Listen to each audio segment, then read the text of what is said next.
Hello guys, welcome to my YouTube channel. आज हम इस वीडियो में जानेंगे हल्दी की उत्पादन से लेकर उसकी प्रोसेसिंग तक का A to Z उसके लिए जो जानकारी होती है वो हम जानेंगे। ये वीडियो उन लोगों के लिए बहुत ही हेल्पफुल होने वाला है जो लोग आजकल हल्दी की खेती कर रहे हैं। अधिक उत्पादन होने के बावजूद भी उनको बहुत अधिक जो मुनाफा मिलना चाहिए वो नहीं मिल पाता है। तो इस स्थिति में किसान हमारे क्या करें, खुद प्रोसेसिंग भी कर सकते हैं और उसका डायरेक्ट पाउडर अगर मार्केट में बेचें तो अच्छा मुनाफा मिल सकता है, क्योंकि हल्दी का जो रेट रहता है कच्ची हल्दी का मार्केट में लगभग 20 to 40 रुपीज़ पर केजी रहता है। वहीं इसके जो पाउडर का रेट है वो 200 से 300 350 तक भी मार्केट में मिलता है डिफरेंट ब्रांड का। यहाँ पर जो हमारी LP के स्टूडेंट हैं वो हल्दी की हार्वेस्टिंग कर रहे हैं। जैसा कि आप सभी जानते हैं कि हल्दी एक मसाला फसल है और ये बहुत ही ट्रेंडिंग फसल है हमारे इंडिया में। ये एक मसाला फसल होने के साथ साथ इसके बहुत सारे हेल्थ बेनिफिट्स भी हैं, यानी कि हमारे स्वास्थ्य के लिए भी बहुत अच्छी मानी जाती है, क्योंकि इसमें एंटीबैक्टीरियल प्रॉपर्टीज़ पाई जाती हैं जो हमारे स्वास्थ्य के लिए बहुत ही अच्छी होती है। आप देख सकते हैं इस तरीके से कुछ इसके फिंगर्स होते हैं जो कि मदर राइजोम से अटैच होते हैं।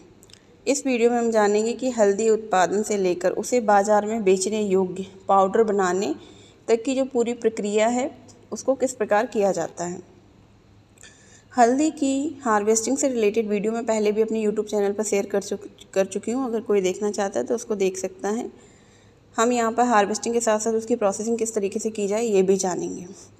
जैसा कि सभी लोग जानते हैं कि हल्दी की खेती की तैयारी सबसे पहले अच्छे से कर लेना चाहिए। मिट्टी को अच्छा भुरभुरा बनाने और उसमें सड़ी हुई गोबर की खाद या फिर केचुआ खाद मिलाकर ज़मीन की अच्छे से तैयारी करें, क्योंकि क्या होता है हल्दी को राइजोम के थ्रू लगाया जाता है, जिससे राइजोम अच्छे से तभी बनेंगी जब आपकी ज़मीन अच्छे से तैयार होगी।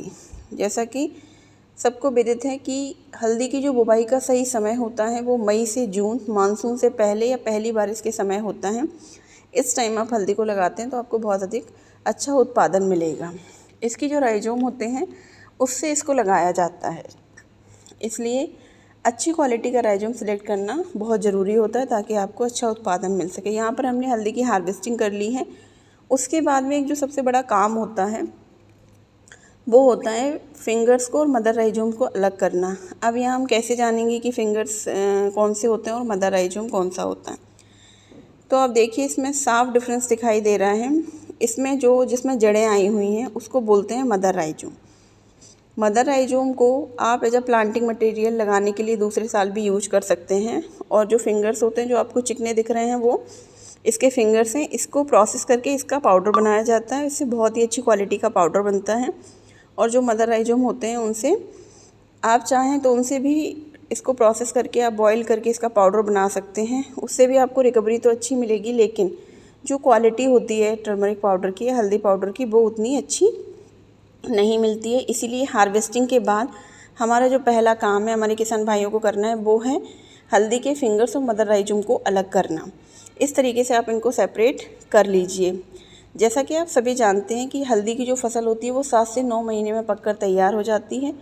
इसीलिए इसका जब भी आप इसकी हार्वेस्टिंग करें तो उससे पहले फील्ड को थोड़ा सा सिंचाई कर दें, यानी कि इरिगेशन दे दें, जिससे जो भूमि की जो मिट्टी होगी ना वो कैसी हो जाएगी, थोड़ी नम हो जाएगी। इससे हार्वेस्टिंग में बहुत सहायता मिलती है और इसके जो फिंगर्स होते हैं वो बहुत कम टूटते हैं हार्वेस्टिंग के टाइम पर। अगर आपकी ज़मीन ऐसी है कि बहुत कड़ी है, फिर उस टाइम पर अगर आप हार्वेस्टिंग करते हैं तो थोड़ा सा वो प्रॉब्लमेटिक है, क्योंकि क्या होता है फिर फिंगर्स टूट जाते हैं और डैमेज बहुत अधिक हो जाता है। इस तरीके से आप देख सकते हैं ये कितना अच्छा फिंगर्स बना हुआ है। इसमें इधर हमने सारे राइजोम को अलग कर लिया है और जो फिंगर्स थे टर्मरिक के जिनसे हमको पाउडर बनाना है उसको भी हमने अलग कर लेना है धीरे धीरे। उसके बाद आपको क्या करना है, इसको वॉश करना है, क्योंकि ये ज़मीन के अंदर बढ़ती है इसलिए इसमें बहुत सारी मिट्टी वगैरह होती है। इसलिए आपको ध्यान रखना है कि इसको अच्छे से पानी से धोएं 2 से 3 बार, ताकि इसमें कोई भी मिट्टी ना रहे, क्योंकि अगर मिट्टी रहेगी तो उसमें कहीं ना कहीं उसका जो टेस्ट होगा वो अच्छा नहीं आएगा। उसके बाद में आपको क्या करना है कि हल्दी के जो फिंगर्स हैं उनको अलग करिए। उनको अलग करने के बाद में साफ़ पानी में रख दीजिए। उसके बाद में इसको आप 1 से 2 दिन के लिए भी रख सकते हैं। अगर आप इसको तुरंत बॉईल नहीं करना चाहते हैं तो इसमें कोई भी नुकसान नहीं होता है, आप इसको आसानी से रख सकते हैं। और आप देख सकते हैं सारे फिंगर्स को इकट्ठा कर लिया है और मदर राइजोम को अलग कर दिया है। जैसे ही हमारी हल्दी की सोइंग का जो सीज़न आएगा उस टाइम पे हम इसको as a planting material use कर लेंगे। और देखिए कितनी सारी हल्दी यहाँ पर हमने लगभग 50 kg के समथिंग हल्दी को बॉईल किया था और उससे हल्दी पाउडर बनाया था। ये काम किया था हमारे जो बीएससी एग्रीकल्चर के जो स्टूडेंट हैं ईएलपी के, उन्होंने, क्योंकि उनको लास्ट ईयर में काम करना रहता है। एक्सपीरियंसिंग लर्निंग प्रोग्राम चलता है जिसमें बच्चे काम करके सीखते हैं, कोई भी एग्ज़ाम वगैरह इसमें नहीं रखा जाता है। सारे फिंगर्स को हमने एक जगह जूट के बोरे में रख दिया है और इसके आप देख सकते हैं ये है मदर राइजोम, इनको हमने साइड कर लिया है। ये आपके ऊपर है कि आप इसका पाउडर बनाते हैं या फिर प्लांटिंग मटेरियल के रूप में अगर आप इनको यूज कर रहे हैं तो आप किसी भी नम भूमि में आप इसको दबा के रख सकते हैं 15 से 20 दिन के लिए, ताकि इसमें जो जर्मिनेशन होता है वो अपने आप ऑटोमेटिक हो जाता है। उसके बाद में अगर आप इसको लगाते हैं तो हमारी हल्दी का जो जर्मिनेशन है बहुत ही जल्दी होता है। हल्दी की जो फसल है थोड़ा टाइम टेकिंग होती है, पर इसकी एक ख़ास बात है, आप इसको छायादार जगह पे भी लगा सकते हैं, ये अच्छा उत्पादन देती है। इसीलिए टर्मरिक को सैड लिविंग प्लांट के रूप में भी जाना जाता है, क्योंकि इसको छाया अधिक पसंद होती है। इसलिए आप आसानी से जो इंटरक्रॉपिंग के रूप में आप किसी भी, जैसे आपने गुआवा का ऑर्चर्ड यानी कि अमरूद का अगर बगीचा आपने लगाया हुआ है तो आप उसको बीच में जो जगह होती है वहाँ पर हल्दी की खेती कर सकते हैं। अदरक की भी खेती आप वहाँ पर कर सकते हैं। जिन फसलों को छाया की ज़रूरत होती है वहाँ पर इसको आसानी से लगा सकते हैं। उसके बाद हमें क्या करना है, जब हमने हल्दी को अच्छे से धो लिया था तब हम इसको बॉईल करेंगे। आप देख सकते हैं कि हमने यहाँ पे हल्दी को अच्छे से बॉईल कर लिया है। जब आप हल्दी को बॉईल करें तो एक बात का खास ध्यान रखें कि इसको बहुत अधिक ओवर कुक यानी कि बहुत अधिक नहीं पकाना है, अदरवाइज़ इसकी जो क्वालिटी है वो बिगड़ जाती है। तो आपको 80% इसको बॉईल करना है, उसके बाद निकाल लेना है। यहाँ पर हमने हल्दी को अच्छे से निकाल लिया था। अब इसका आप थोड़ा सा किसी भी जूट के बोरे में या किसी भी टाट में आप इसको डाल के थोड़ा सा रगड़ देंगे तो इसका जो छिक्कल होता है वो निकल जाता है। उसके बाद में आपको क्या करना है, इसको 2 से 3 भाग में डिवाइड करना है। आप देख सकते हैं कितना अच्छा कलर आया है हल्दी का। जब आप इसको 2 से 3 भाग में डिवाइड करेंगे तो इसको सूखने में आसानी होती है, क्योंकि हल्दी को सुखाने में लगभग 1 हफ्ते का समय लग जाता है। यहाँ पर हमारी हल्दी बहुत अच्छे से बॉईल हो चुकी है और देखिए कलर कितना अच्छा आया है इसका। इसके बाद इसको आपको सुखाना है। सुखाने के लिए आपको इसमें रेगुलर धूप चाहिए या रेगुलर सनलाइट में आपको इसको सुखाना है। इस तरीके से हम टुकड़ों में इसको डिवाइड कर लेंगे और इसको सुखाने के लिए पतला पतला डाल देंगे। क्योंकि क्या होता है, हल्दी को अगर आप इवन ड्राइंग नहीं करते हैं, सन ड्राइंग, तो इसका कलर फेड हो जाता है। कई बार ये रेड हो जाती है या इसका जो कलर है वो उतना येलो नहीं आता है। इस तरीके से आप इसको फैलाएंगे। आप देख सकते हैं हल्दी हमारी कितना अच्छा कलर अभी इसमें आया हुआ है। इस तरीके से पूरी हल्दी को हम धीरे धीरे करके 2 भाग में डिवाइड करेंगे और इसको फैला देंगे। हल्दी एक मसाला फसल होने के साथ साथ हमारी हेल्थ के लिए भी बहुत ही बेनिफिशियल होती है, और बिना हल्दी के हमारी जो किचन है उसमें आप कोई भी कुकिंग नहीं कर सकते हैं, क्योंकि ये कलरिंग एजेंट के रूप में आप इसको इस्तेमाल करते हैं। उसके बाद में हमें क्या करना है, इसको सन ड्राइंग करना है।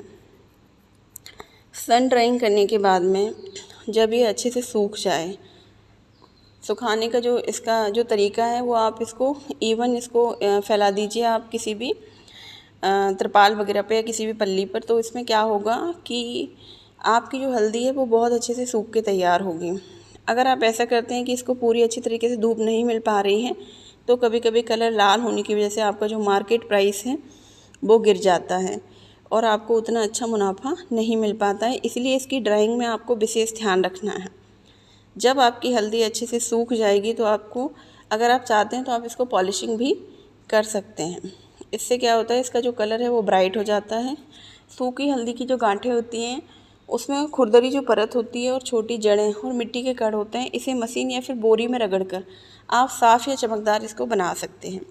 क्योंकि आप इसको टुकड़ों में अगर डिवाइड करके सुखाते हैं तो वो जल्दी सूख जाएगा, और अगर आप साबुत इसकी जो जड़ सुखाएंगे तो उसमें थोड़ा सा टाइम लगेगा। देखिए आप कितना अच्छा कलर है इसका। इस तरीके से हमें हमारी सारी हल्दी को सुखा लेना है। अगर आप साबुत हल्दी को सुखाते हैं तो उसमें लगभग 2 से 3 हफ्ते का टाइम भी लग सकता है, परंतु सनलाइट बहुत अच्छी होनी चाहिए तभी आपकी ड्राइंग अच्छी होगी, अदरवाइज़ हल्दी का जो कलर है वो फेड होगा। आप चाहें तो इसको, जैसे कि मैंने बताया कि इसको पॉलिश करने का क्या तरीका होता है, आप इसको अच्छे से ऊपर का छिक्कल हटा दीजिए तो इसका जो कलर होता है वो बहुत अच्छा